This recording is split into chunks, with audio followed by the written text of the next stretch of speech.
All right. Well, good morning, everyone, and welcome to today's Exploring by Seat Your Pants event. My name is Joe Grabowski, and I will be your host for today.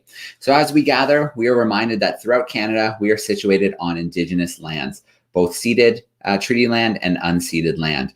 It is steeped in rich Indigenous history and home to many First Nations, Inuit, and Métis people today.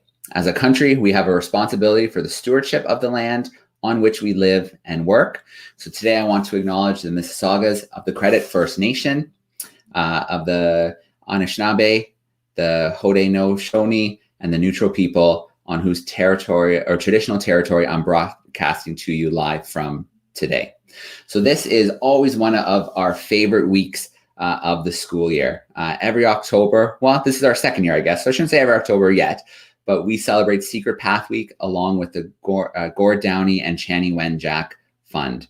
So Secret Path Week is really a time to remember the legacies of Gord Downie, the legacies of Chanie Wenjack, and to shed a light on residential schools, the history of them in Canada, to shed a light on reconciliation and things we can do to grow closer together as a nation.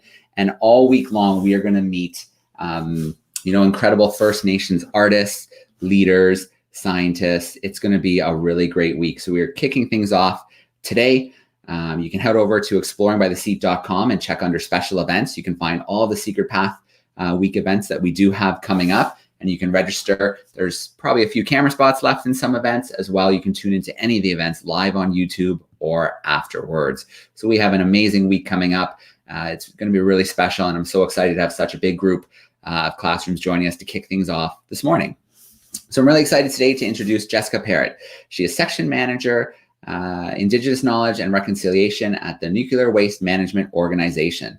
So she started there in 2008 and has been instrumental in creating their Indigenous Knowledge policy, their reconciliation policy, as well as liaising with the Council of Elders and Youth. So she works to bridge the knowledge gaps between Western science on one side and Indigenous knowledge on the other, really to bring those Indigenous perspectives and ensure that Indigenous knowledge is being respected in its application. So Jessica, it's so great to have you join us live today. I'm going to bring you in and I'm going to let you take over for a little bit. Great. Thank you so much, Joe.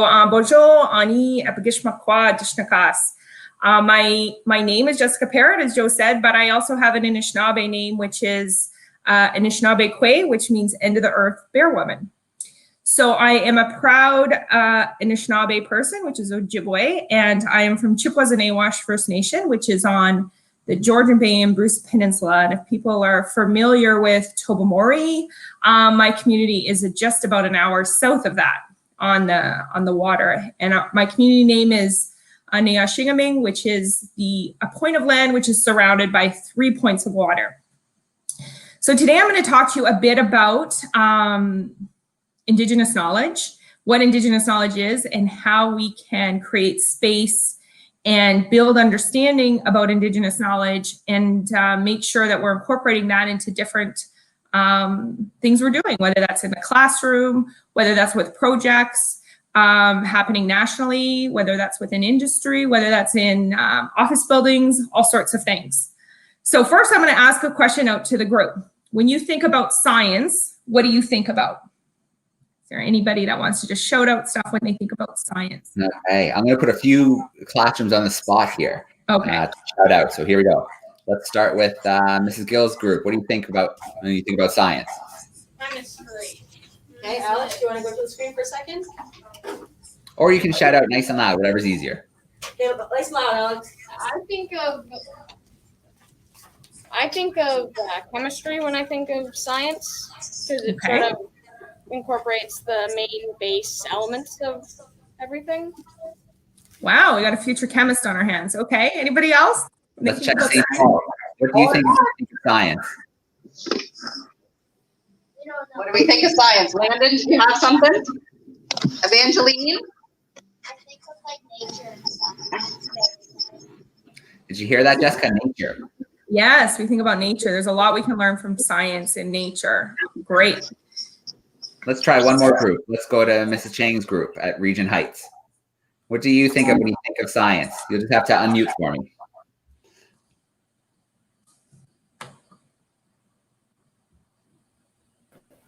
What do you guys think? Iman? Go for it. You think of the world around us and how everything works and where it all came from. Great. Great one. Well, I still have St. Regent Heights. When you think about a scientist, what do you think of? What comes to mind when you think of a scientist? Samaya? You can't see it there. Chemicals, she said? Okay. People working with chemicals. We're very good. Awesome. Okay, great. Oh, 5 Space. Space, yeah. Astronauts, they're scientists for sure. What's you? People who kind of like test things like ancient bones and stuff. Like archaeology? Archaeology is perfect. Lots of really great examples of scientists. Okay, so I'm going to go through a little bit of a presentation, and my goal today is to kind of change your or expand, I guess, your understanding of what you think science is and who scientists are in Canada. So I'm just going to share my screen.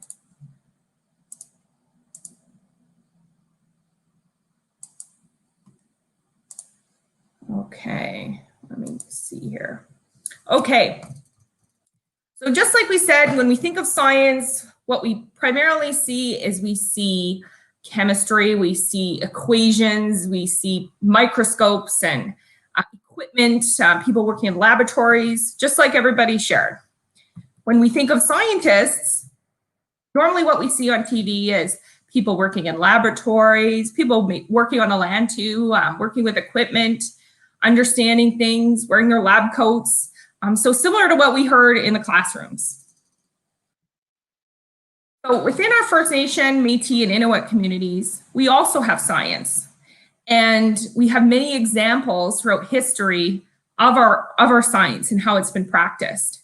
So for instance, when we think about a teepee, or we see an image of a teepee, do we think about the architecture that goes into building that teepee and making sure we understand the different angles to putting up those poles and how we create that perfect circle, you know, the airflow that goes into that teepee so we can have a fire inside of it and it keeps us warm at night.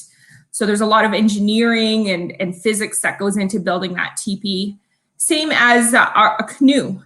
Canoe making is actually from First Nations people, and it's been around for thousands and thousands of years. And we actually invented the canoe.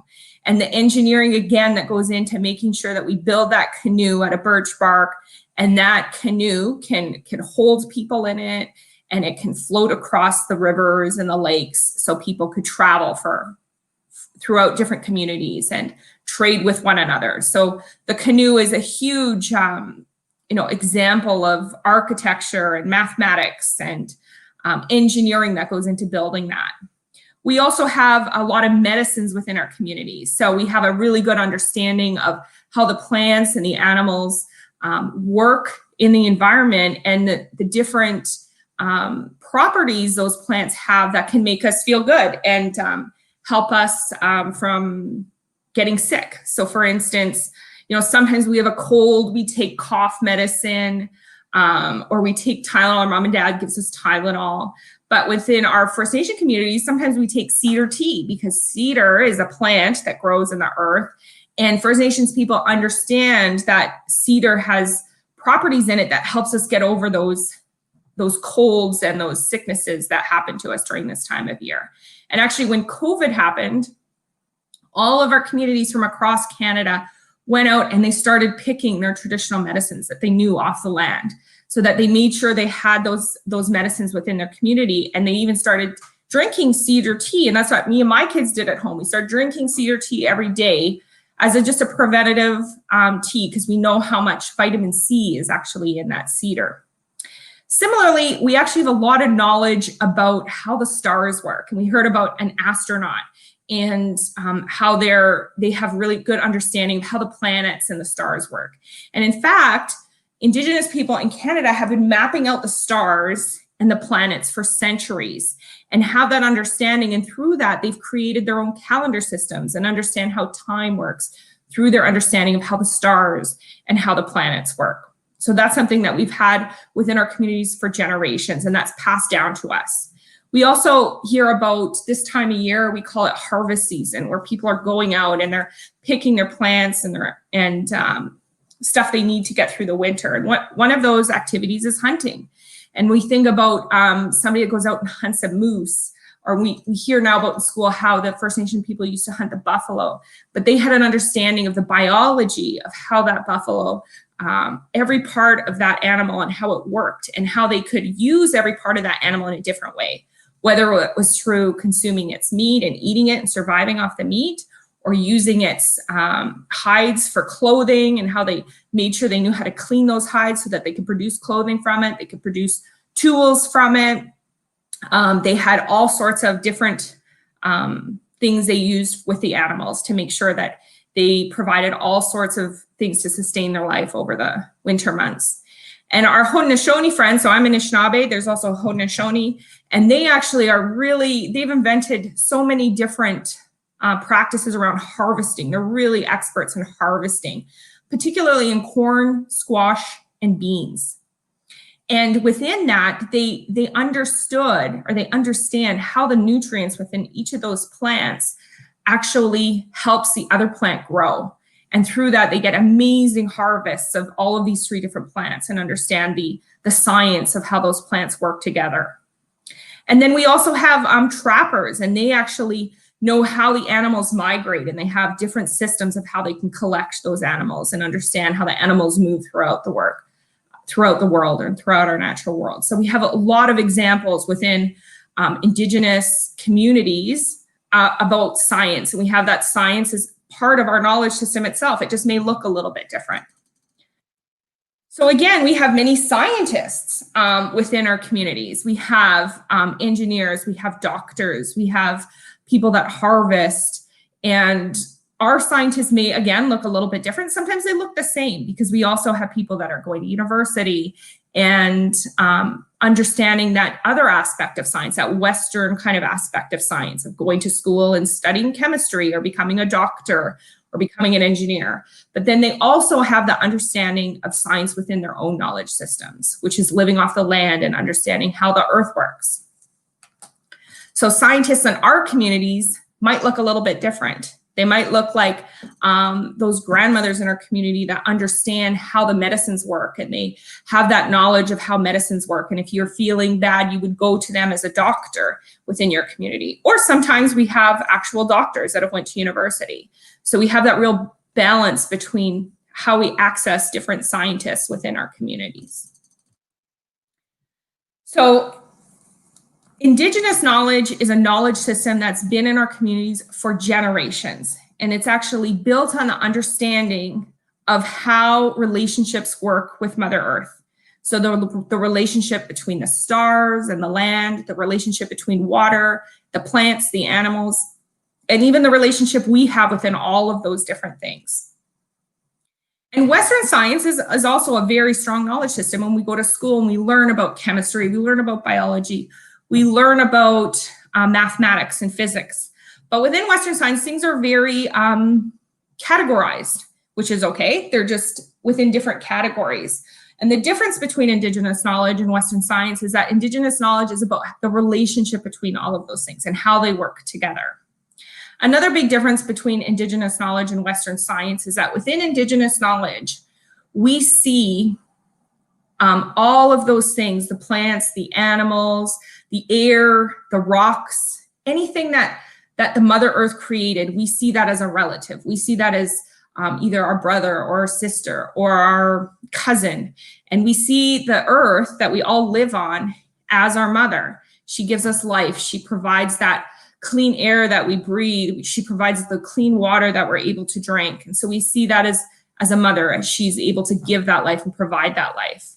And so when you think about those just different views of science, when you see somebody as a relative or as a cousin or as somebody that you lean on for security and for wisdom, you treat them a little bit differently than you would when you don't. So that's something that is really important within our knowledge system. And I'm here to talk to you about if we create space for those other versions of science within our classrooms, within industry, within how we're working in corporations, that we actually have a better understanding of how things work. And by doing that, we'll create a better understanding and we'll be making better decisions together. So how do we do that? It's really hard. So one thing we got to do is just create spaces for us to learn together. And this is a perfect example of us learning together, sitting down, being able to ask questions, being able to talk about things that we know about, and sharing the information we know. And so by doing that, we can also learn from other people.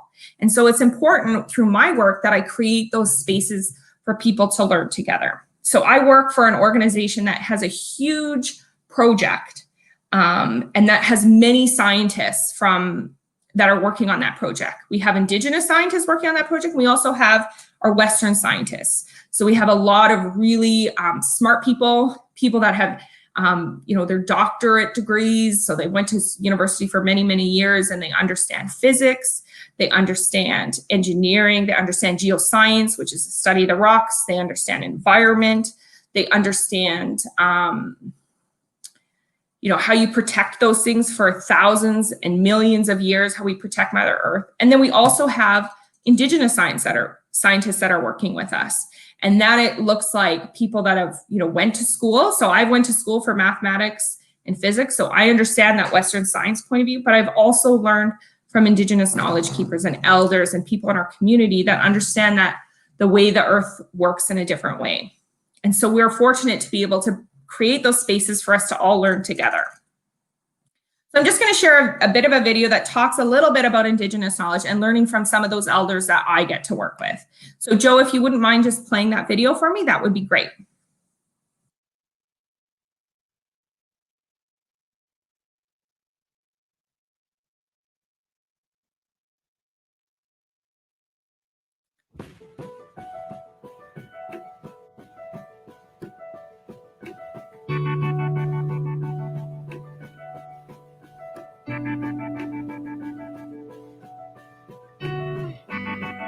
As an organization, we made a formal commitment to interweave Indigenous knowledge into all aspects of our work.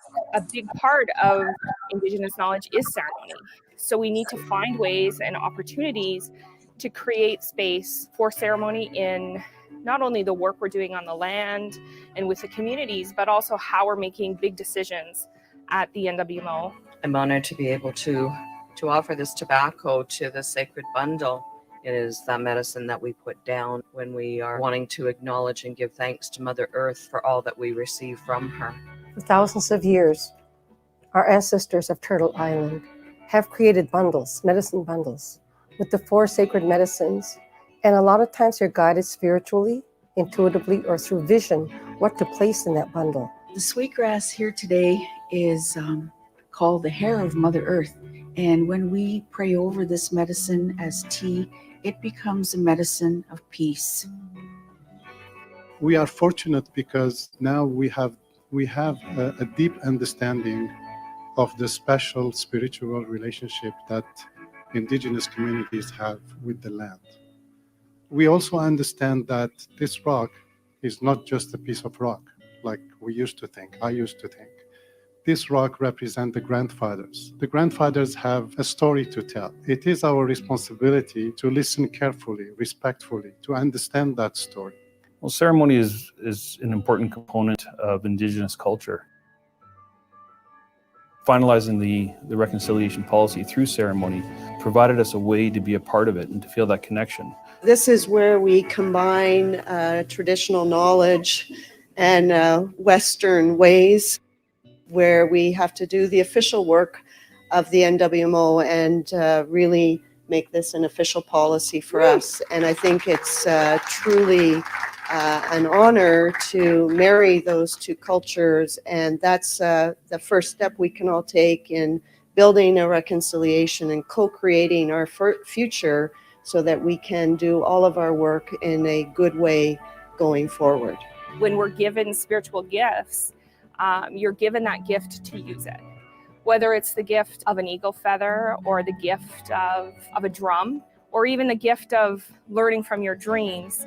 It's something that's passed on to you, and there's an expectation and a responsibility that you use those gifts.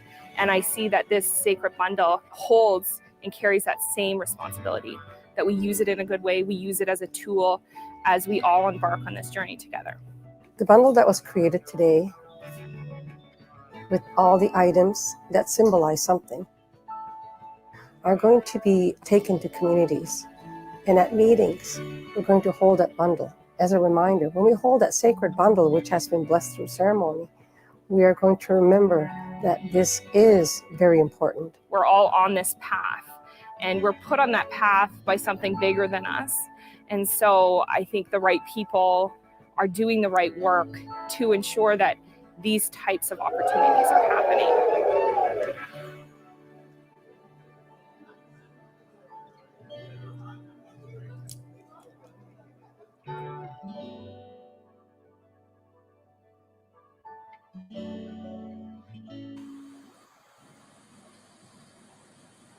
Great, thanks, Joe. I just have a couple more things to go through.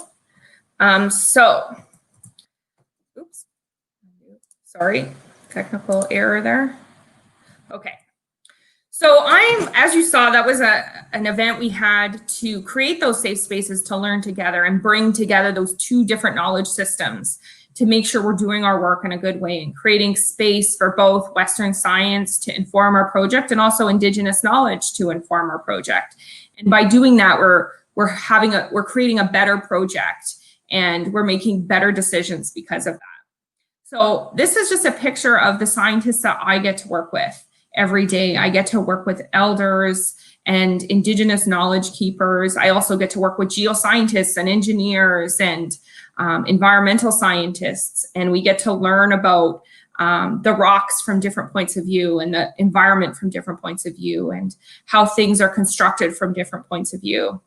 And so I just, I think this is a great example of, what things could look like in different places if we create space for us to learn together and just create space to understand different knowledge systems and create space for Indigenous voice within how we're doing work within Canada.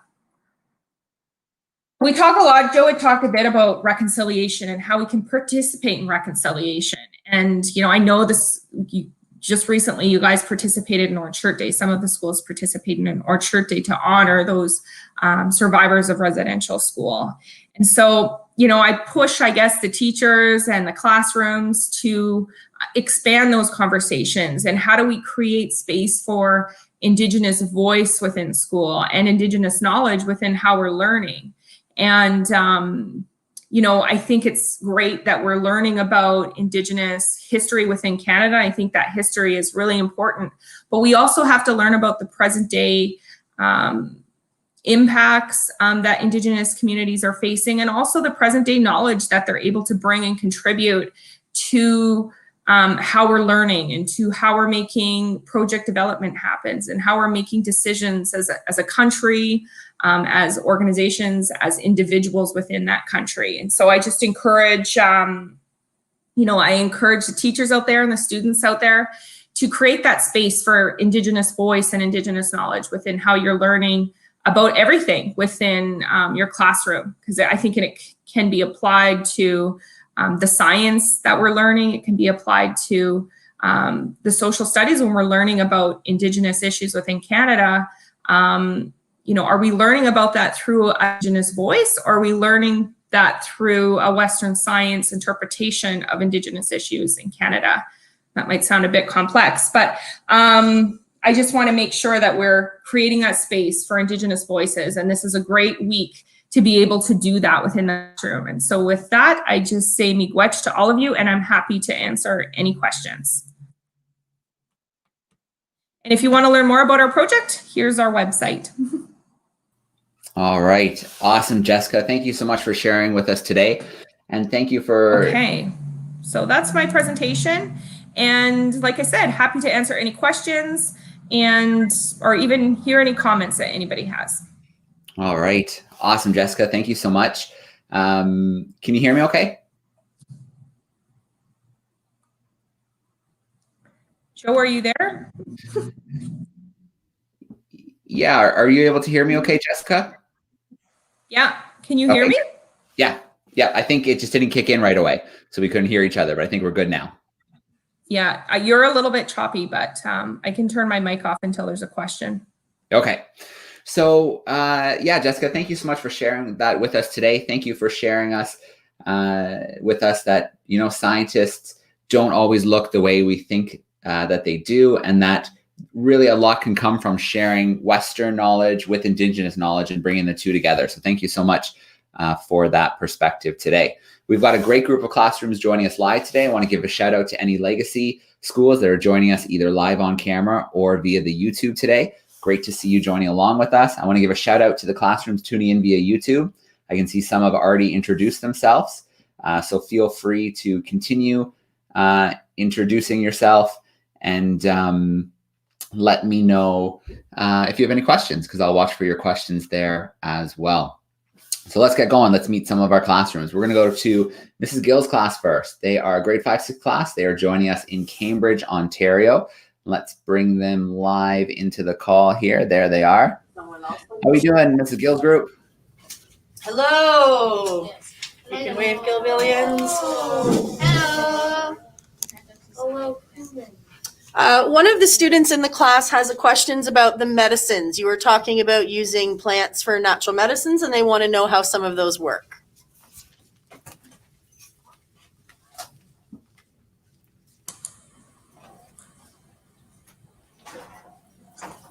I think people are frozen on my end. I can't hear you, Joe. Can you hear me at all, Jessica? I can hear you, but it's really just choppy. Why don't you try exiting and follow the link again? Maybe things just got slowed down a little bit. Okay. And then maybe it'll unfreeze for us. But Mrs. Gill's class, you can hear me okay, right? Yeah. Okay. So Jessica, try and exit and then follow the same link I sent you to join us. And we'll try that. You want me to exit? Yeah. Okay. Okay, so we'll give Jessica a second to come back to us and join us. I'll give a little shout out here. We've got Mrs. Howard's group joining us in Kingston. Great to have you joining us. So feel free to use that chat sidebar to send us in a question. And then once we get Jessica back in, hopefully everybody unfreezes for her. And then we'll continue with our Q&A action. Maybe I'll take a minute now while we do wait for Jessica to join us, just to share a couple links that you can check out throughout the week. So the first one that I want to remind everybody of is the Downey Wenjack Fund website. So you can find it here. Any classrooms that are joining us that aren't legacy schools yet, you might want to dive in a little bit deeper and learn about how your classrooms can join in with us. And it looks like I see Jessica. Let me bring her back in. Hey, Jessica. Hi, sorry about that. Things are a lot better now. I can hear everybody. Sometimes things just slow down and a reboot is all it takes. So okay. Mrs. Gill's group, 5-6s. Do you want to ask that question again, Mrs. Gill? Would someone like to ask that question? Evan, go ahead. Up to the screen. Yeah, go for the question. About plants and how they're used for medicines. How plants are used for medicine. How are the plants used for medicines? Well, within our communities, we have lots of different plants that are used for all different sorts of medicines. So, like I mentioned, cedar is one of our plants that we use for medicines, but we also have so many different ones. So whether it's the leaves of a specific plant or the roots sometimes of a specific plant, and people, there's doctors within our communities that know how all those different things work. And so they collect those medicines and they're able to treat people for different illnesses with different plants that we have in our community. And sometimes different animals provide plants or provide medicine as well. So for instance, we use the fat from a bear, the animal, a bear, we use the fat from it, and we can use that on our joints when our muscles are sore or our joints are sore. So our bones are sore, we can use that as a medicine. So there's all sorts of different medicines. I don't have that. I don't know if we have the time to go into all of those different types of medicines, but yeah, a lot of different plants and even animals are used for medicines. Okay. Any other? And I think that's a really important thing to bring up, is that, the majority of the medicines we use are plant-based.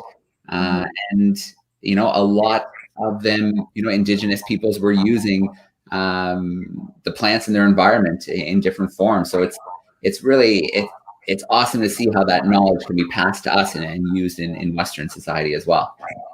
Very cool.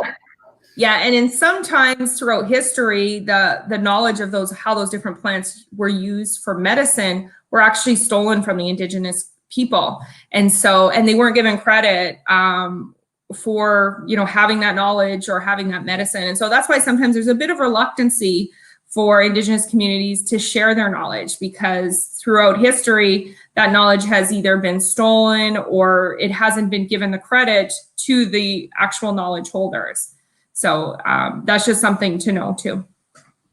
Okay, let's bring another classroom in here with us. We're going to go to Mrs. Papadopoulos' group. They're joining us in Burlington. How are we doing today, Burlington? Oh, you muted on us, Mrs. Papadopoulos. Sorry, I thought I unmuted you, but I muted you. Yeah, we're good, thanks. All right, excellent. Does anybody have a question for Jessica today? You guys have any questions? I have a question. It's about sweetgrass. So I was just wondering, where does sweetgrass grow? Well, sweetgrass grows kind of all over the place, but primarily it grows out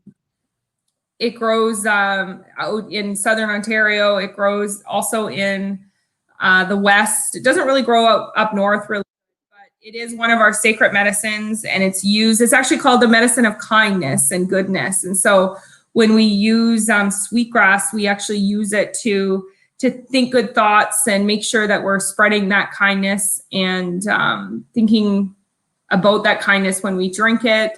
And and it actually, when we talk about bringing knowledge systems together, I have a braid of sweetgrass here. We talk about weaving different knowledge systems like a braid of sweetgrass so that you have different knowledge systems coming together. And by doing that, you make the braid stronger and it becomes a really strong piece of sweetgrass when you do that. So that's something that we've talked a bit about in our work, is how do we make sure we're doing that that weaving and that braiding together. All right. We're going to bring another classroom in live here with us. St. Paul's, Mrs. Roy's group is joining us in Peterborough. How are we doing today, Peterborough? You can wave. All right. Do we have a question for Jessica? Okay, come on over, Landon.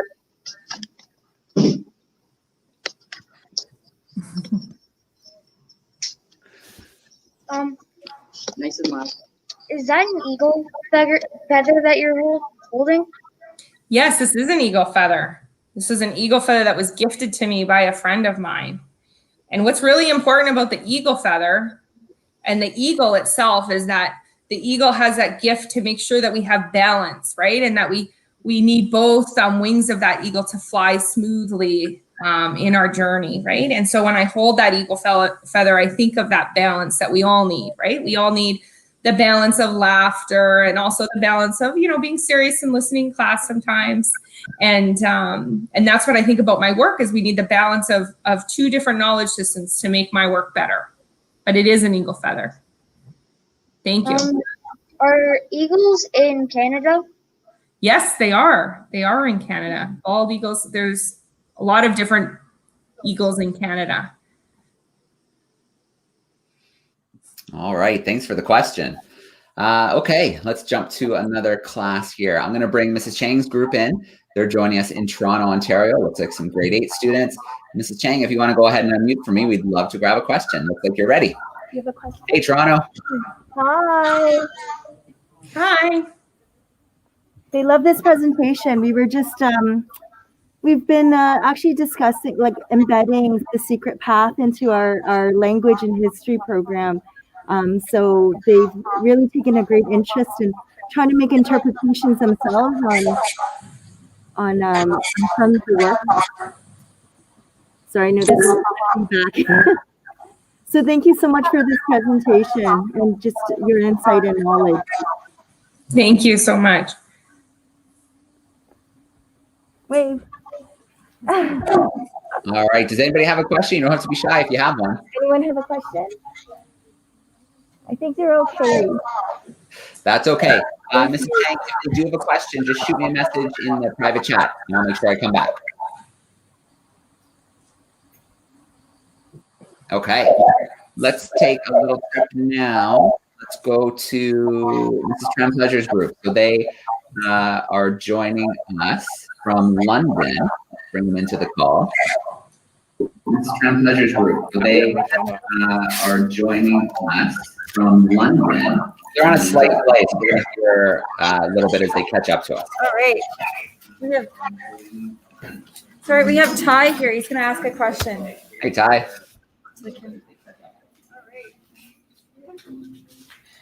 Hello.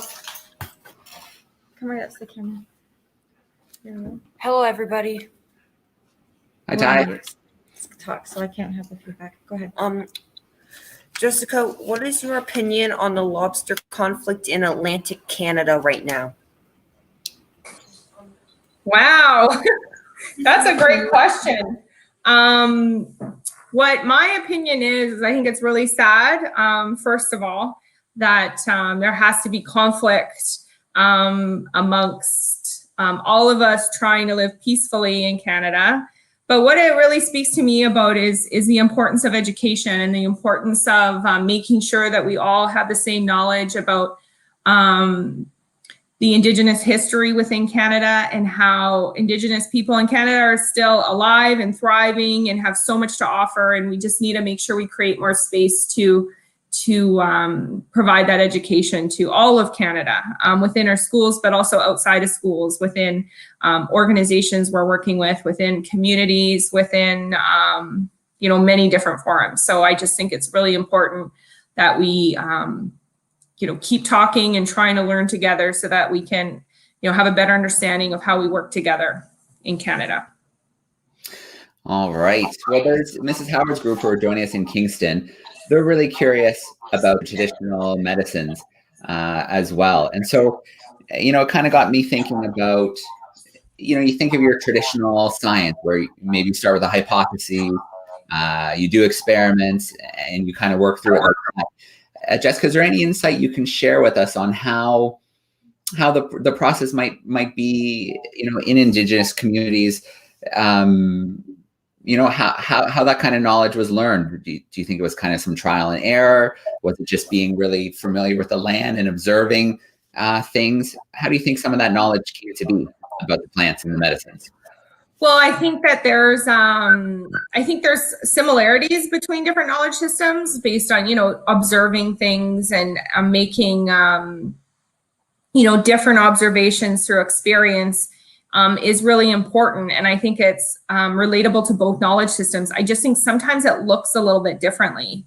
And I think that's okay, right? So going to do research in a laboratory, for instance, on how, what the makeup of a different plant may be a little bit different within Indigenous communities. Sometimes they, instead of going to a laboratory, they're using those medicines in different ways.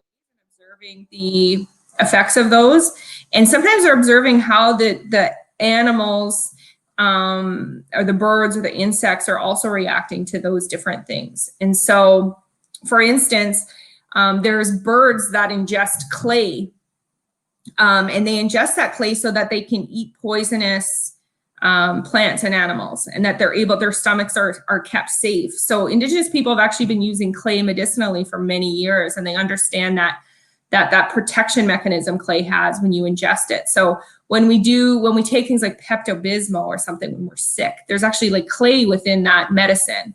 But it's also medicine we've been using for many years in our communities with that same understanding of how it works. So I think some things are similar, but I think sometimes the process of getting there looks a bit different. And so sometimes people think that things have to happen a certain way in order for it to be validated, when in fact, it doesn't. And sometimes going to ceremony, for instance, where people within communities have different gifts to go to ceremony, and they're given advice from the spirit world on how different things work. And that's a big part of the knowledge system as well, that we need, I think, bridge a bit more understanding about what that element looks like.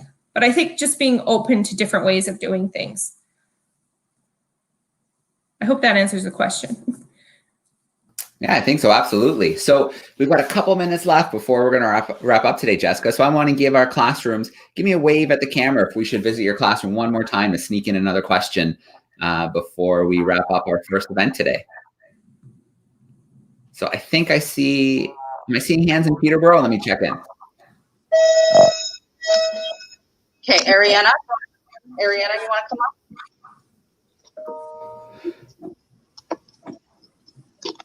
Okay, so what type of fur do you use to make your coat? What type of bird? Sorry, what? What type of fur do you use to make your coat? So what type of animal fur do you use to make some clothing? Oh, so a lot of different animal fur is used for clothing. There's usually the hides of moose or deer or buffalo were primarily used just because they're big animals and they could use a lot of different, they had a lot of space to be able to make clothing, but then also different other animals provided decoration for different aspects of clothing. So you have feathers from birds or, you know, things like rabbit that have fur on it are used, otters. So all sorts of different animals. When people hunt animals or trap animals, they always use every aspect of that animal. So it's used in some sort of way or another, whether it's through making different parts of their regalia for decoration or for actually covering the clothes. They're all parts are used. So a lot of different animals.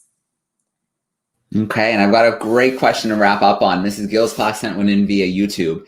And they're wondering, how might non-Indigenous people connect with elders or knowledge keepers about traditional, you know, science or use of plants or things like that? How can someone connect?